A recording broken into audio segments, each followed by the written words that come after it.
जरा सोच कर देखिए कि आप एक खूबसूरत मकान किराए पर लेते हैं, जहाँ पर लॉबी जैसी एक बालकनी हो, जहाँ पर बहुत सारे पेड़ पौधे लगे हों, जिसमें से गुलाब, तुलसी, गेंदे की महक पूरे घर में फैलती हो। वहाँ पर आप बैठते हो, खाते हो, किताबें पढ़ते हो।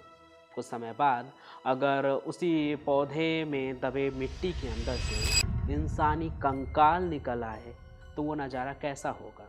यकीन मानिए, मैं कोई मन से कहानी नहीं बना रहा हूँ, बल्कि हमेशा की तरह आपको क्राइम की कहानी सुनाने वाला हूँ। देश की राजधानी दिल्ली की कहानी, जहाँ एक खूबसूरत लड़की एक मकान किराए पर लेती है, लेकिन 1 महीने के अंदर ही उसके बालकनी में मिट्टी के अंदर से एक इंसानी कंकाल बाहर निकलता है, और वो कंकाल एक ऐसी पहेली बन जाती है, जिसमें खुद पुलिस भी उलझ जाती है। और लोगों के लिए वो मकान जो है एकदम अशुभ बन जाता है।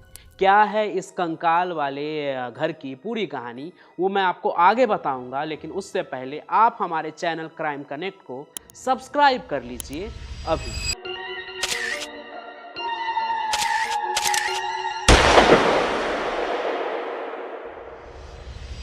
नमस्कार, मैं पंचम प्रकाश और आज आप चश्मदीद गवाह बनने जा रहे हैं दिल्ली के एक ऐसे किराए वाले मकान की कहानी से, जहां तुलसी पौधे के अंदर, मिट्टी के अंदर एक इंसान का कंकाल मिलता है।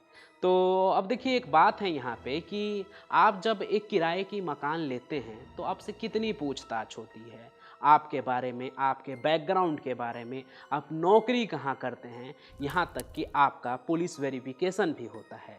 लेकिन जिस मकान को आप किराए पर लेते हैं, आप उसके बारे में कितनी पूछताछ करते हैं?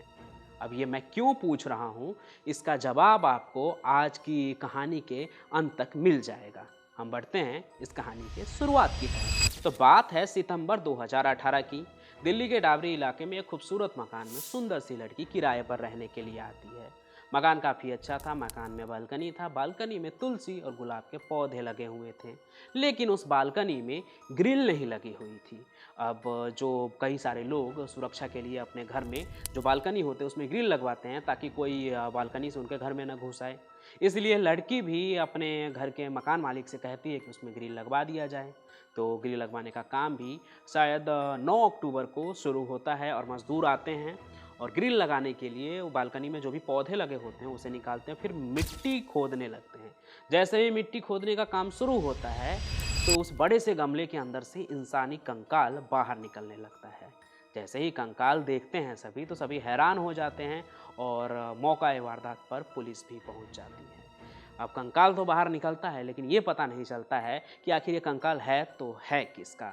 अब जो लड़की उस मकान में रहने आई थी, वो अभी 1 महीने पहले ही आई थी, और जिसका ये मकान था, यानी कि उस घर का मकान मालिक, उसके लिए तो उसके घर से कंकाल का निकलना जी का जंजाल बन गया था। क्योंकि हर तरफ मोहल्ले में ये बात फैल गई थी कि इस आदमी के घर के अंदर से, तुलसी के पौधे के अंदर से इंसानी कंकाल बाहर निकला है। अब जिस घर के बारे में ये अफ़वाह फैल जाए कि घर अशुभ है, भला उस घर में कौन रहता, तो मकान मालिक के लिए ये परेशानी बन गई थी। लेकिन इन सभी चीज़ों के बीच एक सवाल अब भी बना हुआ था कि ये कंकाल है किसका? पुलिस जब पूछताछ शुरू करती है, तो उस मकान में रहने वाले पिछले कई किरदारों के बारे में पता चलता है, और उसमें से ही 2 नाम निकलकर सामने आता है, विजय कुमार और जयप्रकाश का, जो रिश्ते में मामा भांजा थे, और उनके बीच सिर्फ 8-9 साल का ही उम्र का फासला था, तो वो किसी जिगरी दोस्त की तरह वहाँ पे रहते थे। अब उन दोनों पर पुलिस को शक भी इसलिए हुआ क्योंकि ये जो विजय कुमार था, ये मामा था, और जयप्रकाश भांजा, और ये दोनों रहते साथ में थे इस किराए के मकान में।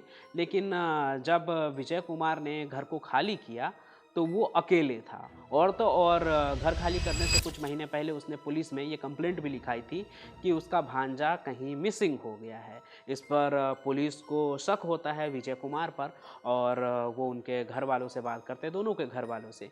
और जो बात निकल कर सामने आती है, उसमें पुलिस थोड़ी सी और भी उलझ जाती है, क्योंकि जो जयप्रकाश के घर वाले हैं, वो कहते हैं कि उनके बेटे की गुमशुदगी की खबर जो है उनको विजय कुमार ही देते हैं, कि उनका बेटा अपने दोस्तों के साथ वैष्णो देवी घूमने गया, लेकिन वापस लौट कर आया ही नहीं, वो कहीं मिसिंग है या कहीं चला गया वो। अब उनका बेटा तो आज तक लौट कर नहीं आया, लेकिन अब इस विजय कुमार का भी कुछ अता पता है नहीं। अब यहाँ पर पुलिस का दिमाग घूमने लगता है कि आखिर ये मामला क्या है, कहीं ये कोई दूसरा केस तो नहीं है और ये नरकंकाल का कोई दूसरा केस तो नहीं है, क्योंकि कई और किरदार भी रहने आए थे, या फिर कुछ और ही मामला हो। इसलिए पुलिस कहीं और भटकने से पहले इस बात को कंफर्म करना ज़रूरी समझते हैं कि ये लाश विजय कुमार या फिर जो जयप्रकाश है उससे तो मैच नहीं करता है। इसलिए पुलिस डीएनए टेस्ट करवाती है और जो नरकंकाल होता है उसका जो डीएनए सैंपल है वो जयप्रकाश के घर वाले से मैच कर जाता है।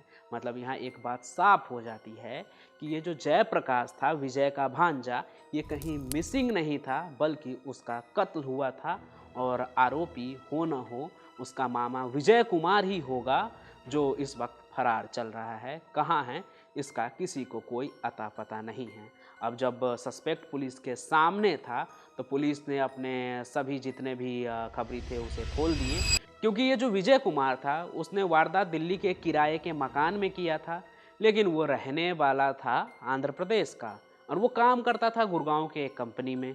तो उसे ढूंढना काफ़ी डिफ़िकल्ट हो रहा था। ऊपर से एक सवाल ये भी निकल कर आ रहा था कि एक मामा जो अपने भांजा के साथ एकदम जिगरी दोस्त की तरह रहता था, वो आखिर अपने ही भांजे को क्यों मारेगा और मारने के बाद एक तुलसी के पौधे के नीचे मिट्टी में क्यों दबा कर रखेगा।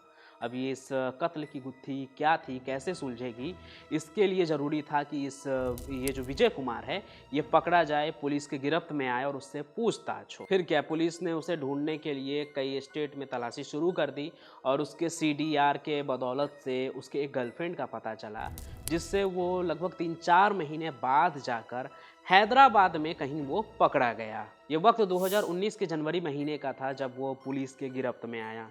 पुलिस के गिरफ्त में आने के बाद उसने जो कत्ल की कहानी सुनाई, उसके बाद सभी थोड़े से परेशान हो गए कि रिश्तों में कुछ ऐसा भी हो सकता है। दरअसल ये जो विजय कुमार और जयप्रकाश दिल्ली के जिस किराए के मकान में रहते थे, वहाँ पर अक्सर विजय की गर्लफ्रेंड भी आती थी। यानी कि एक तरह से आप ये मानकर चलिए कि अगर विजय अपने उस गर्लफ्रेंड से शादी कर लेता आगे चलकर, तो वो जयप्रकाश की मामी होती। लेकिन उसी मामी के साथ उसकी नज़दीकियाँ बढ़ रही थी, यानी कि विजय की गर्लफ्रेंड के साथ।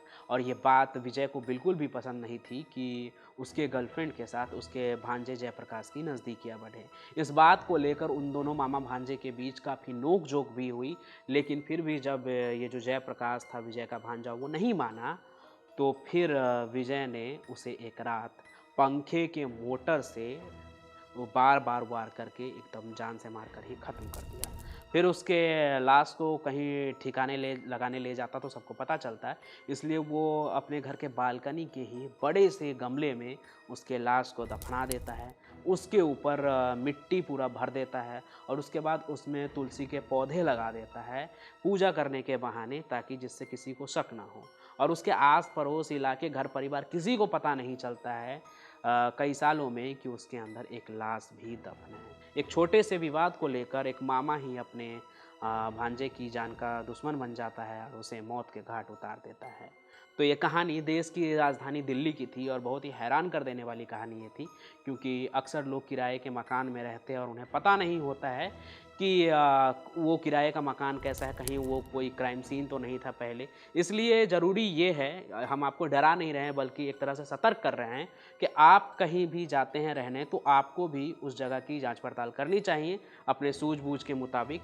क्योंकि हर कहानी में मैं आपको ये बताता हूँ कि क्राइम जो वारदात होती है कोई भी, और आपके बीच में एक छोटा सा फासला होता है, वो ये कि आप कितने सतर्क हैं। इसलिए हमेशा सतर्क रहिए और सतर्क रहने के लिए आप क्राइम कनेक्ट के कहानियों को सुनिए, क्योंकि सबक किसी एक को मिलती है लेकिन उससे सीख सभी को मिलती है। इसलिए आप ऐसे ही कहानियाँ देखते रहिए और इस तरह के जुर्म से सावधान होते रहिए। हम फिर मिलेंगे नए सफ़र में किसी और कहानी के साथ। तब तक के लिए धन्यवाद।